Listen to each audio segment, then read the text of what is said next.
The single greatest variable in whether a team performs, stays, and thrives is the quality of human leadership. We live in a world where execution and technical skills and hard skills have been prioritized over everything. What is the resistance? What's the tension? Why might you be freezing? Why might you be fearful? To close the gap on how we're interacting with others, we have to start with understanding what's going on with our own internal operating system first. What is my people priority for today?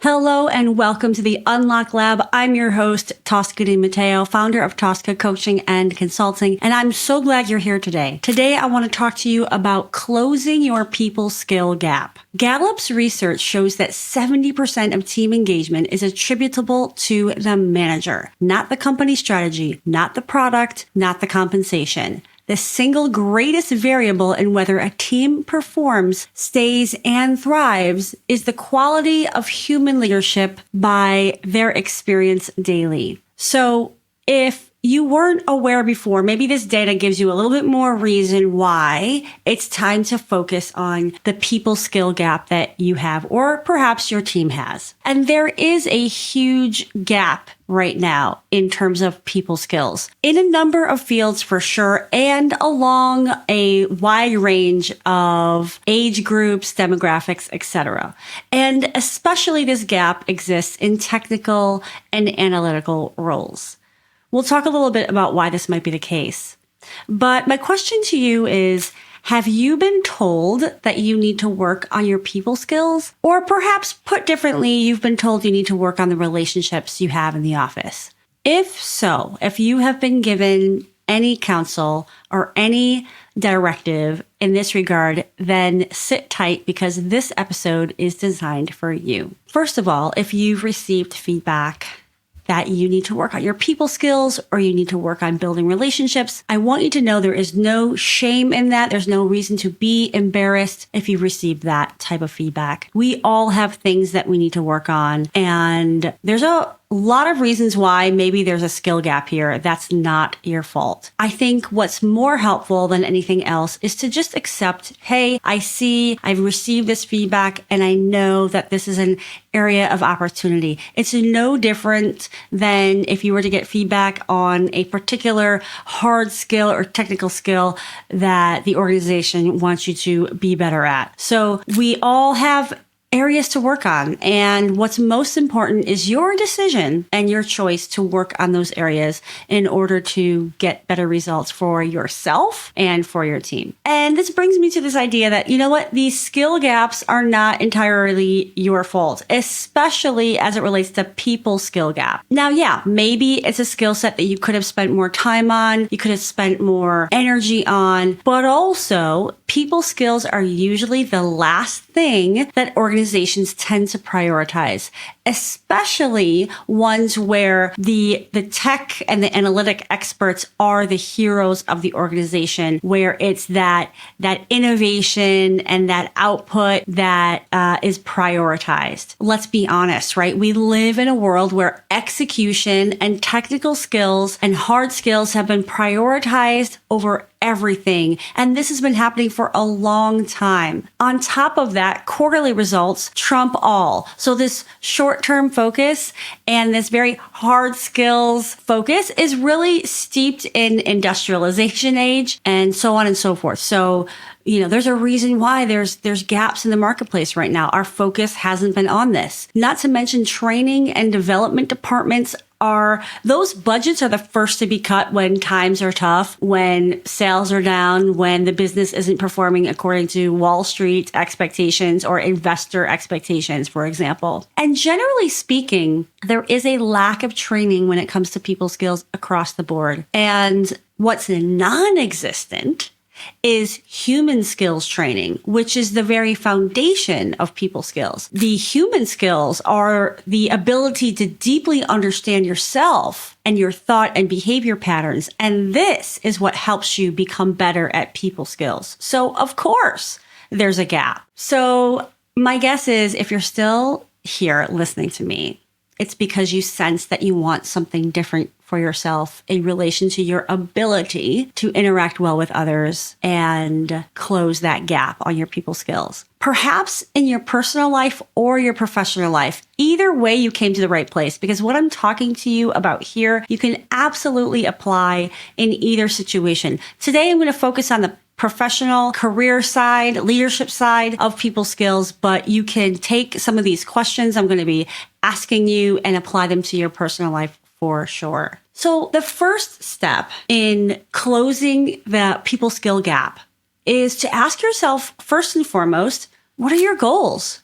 What are your dreams and what are your hopes as it relates to your people skills, as it relates to your relationships?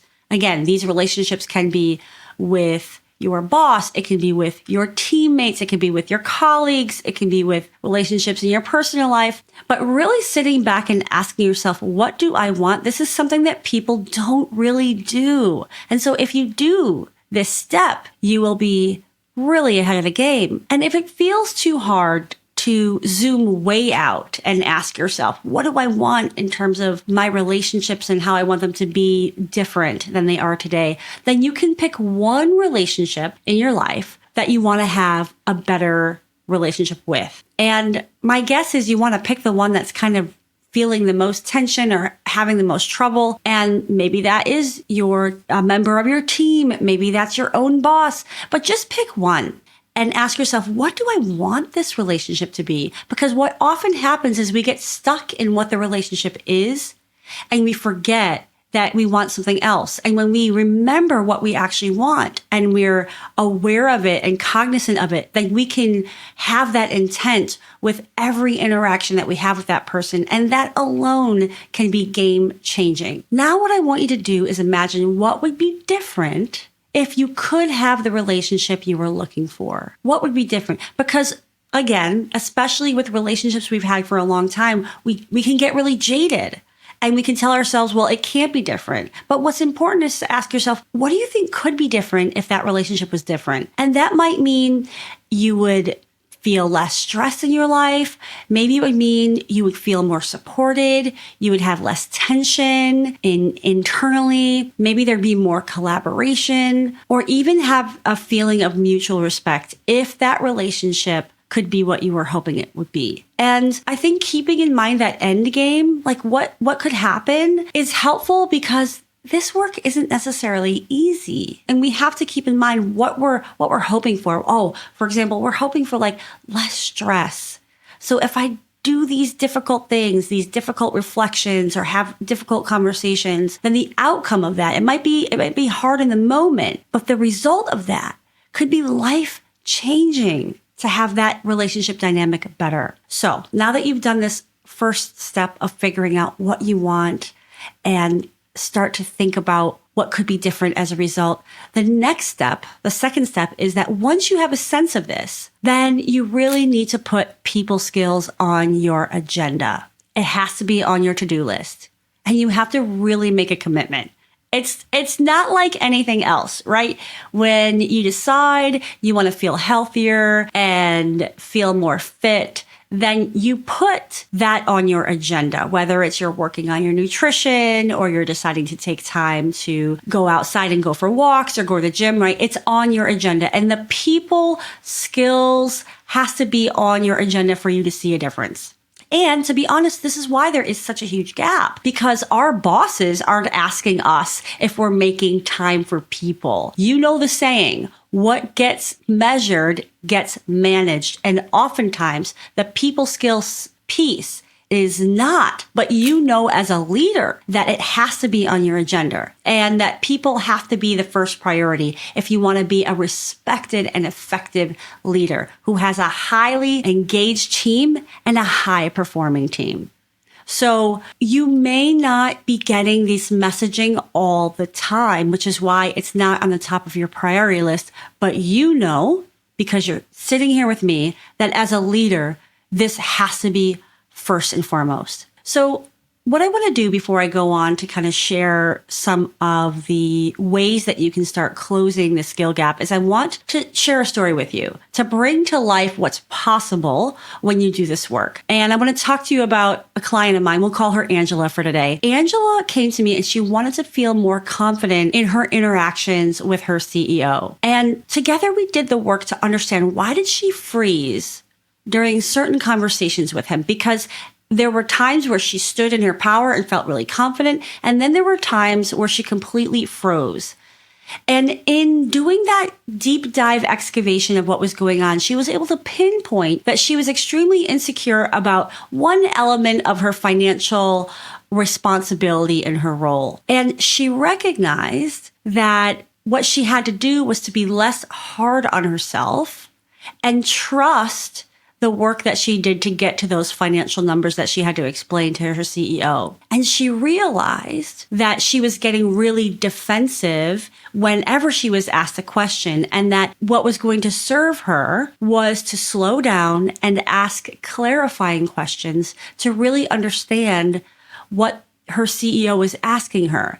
And this was helpful for her to not take things personally and to be able to take that time and space to digest what he was asking and formulate her thoughts clearly. So because this was a trigger for her, because she felt the insecurity, she knew she had to really slow everything down. And that may sound scary, but it's really only us that feels that slowdown. The other person isn't necessarily thinking, oh my gosh, what's going on? That's a whole other topic of conversation. But what I want to share with you is that as a result of taming her inner critic that was telling her she didn't know what she was doing, and developing more self-trust and honoring that it was okay to slow down and ask clarifying questions, she was able to show up in her full power in subsequent conversations in these specific topics that usually tripped her up and made her kind of freeze with her CEO. So I share this to say that closing the people skills gap has a lot to do with looking at yourself, looking at what's going on. What is the resistance? What's the tension? Why might you be freezing? Why might you be fearful? So that you can then understand, well, what do I need? What do I need to do differently to get a different result? And that's essentially what she did, and how she was able to really shift that relationship she had with her CEO and step in and feel more confident in all kinds of conversations. Okay, so then the question comes, well, how do you start to really close the gap? I just walked you through really quickly, right, what that entails. But I want to give you some real tangible, practical steps for how to do this. So the first thing you have to do is to make time for it. Make time for your people skills development by starting your day and ending your day with a set of questions. And as I alluded to earlier, these questions are actually not about anyone else except for you. Because to close the gap on how we're interacting with others, we have to start with understanding what's going on with our own internal operating system first. So here are 3 questions you can start your day with. And by all means, create your own. But here's something to get you started. Number 1, what am I worried about today? Number 2, what from yesterday isn't sitting right with me that I need to tend to as it relates to relationships? And the third, what is my people priority for today? So for example, even with that last question, your people priority might be you want to spend some time listening to people. Or maybe there's somebody on your team that's struggling and you want to spend some quality time interacting with them, helping them with whatever questions they have, or helping them with some training they may need. This will give you a sense of what can you do in that day to make a difference in your people skills development. So at the end of the day, I also recommend closing out with some key questions. Again, this is all about getting the people skills work on your agenda. So before you close down your computer, at the end of the day, you can ask yourself these 3 questions.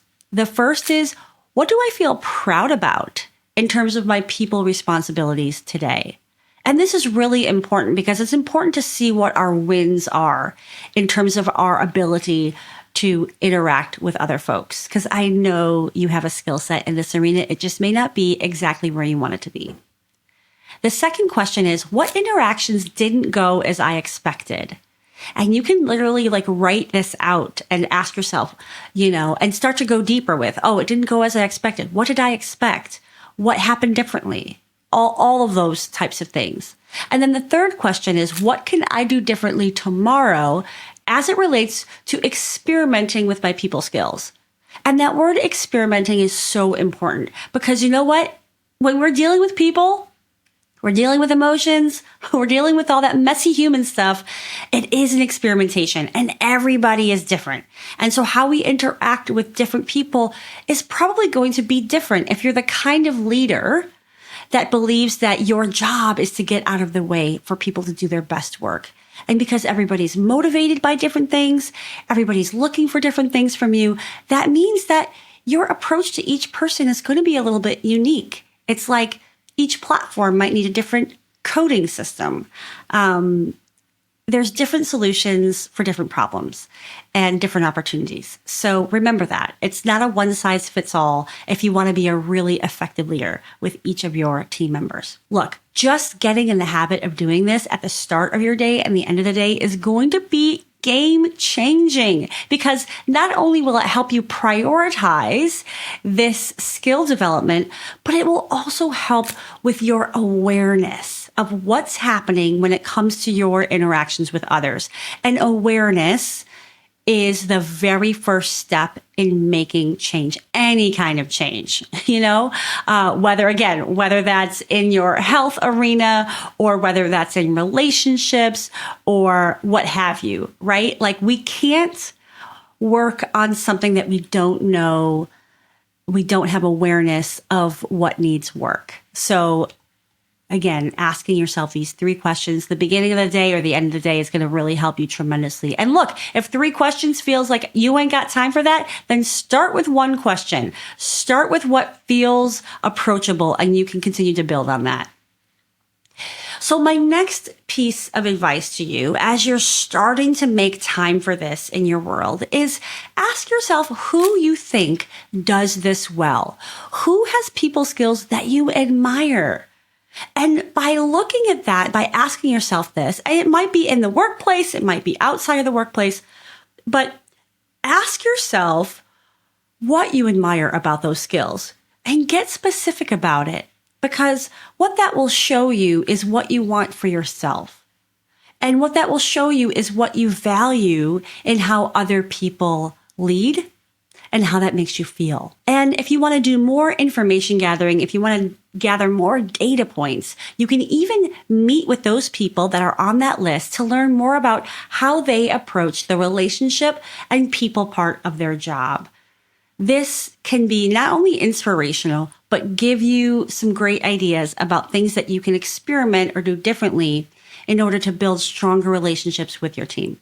Now, look, if it's any solace to you, I consider myself a people person. I consider myself someone with strong people skills, and it's one of my greatest strengths. And I'm always working at getting better at it, because my inner critics often get in the way. And my to-do list can also create a scarcity mindset for myself in terms of, do I have time to send that email, that thoughtful email, for example, with a person? Or do I have time to really be present on that Zoom call with someone? So I'm always having to look at myself and evolve my human skills, my people skills, because I'm constantly evolving. And so I have to continue to do this work myself. And it's my strength. And I want it to continue to be my strength, which is why I continue to work on it. So listen, I hope that this gave you some great starting places to put people skills on your agenda. And if you or your team need any support in closing the gap of their people skills, their human skills, more specifically, then see the notes on this platform for how to get in touch. This is really the work that I do, is helping you look closer at yourself, your thought habits, your behavior patterns, and see what's not serving you anymore so that you can show up first and foremost for yourself in a better way, and therefore in front of others and for others in a better way. That's how this leadership thing works. That's how we get better at leading, is by making sure we're in the equation first. We understand ourselves and what we're bringing to the table so that we can have space for what our team members are bringing to the table themselves. So I'm so glad that you're here with me. And if you know somebody that would really benefit from hearing this, I really encourage you to share it with them. I think it's a sign of how much you care about those when you send them resources that you think will help them out. Well, thanks again for being here in the Unlock Lab. I'm glad you're here, and I look forward to seeing you next time. Ciao for now.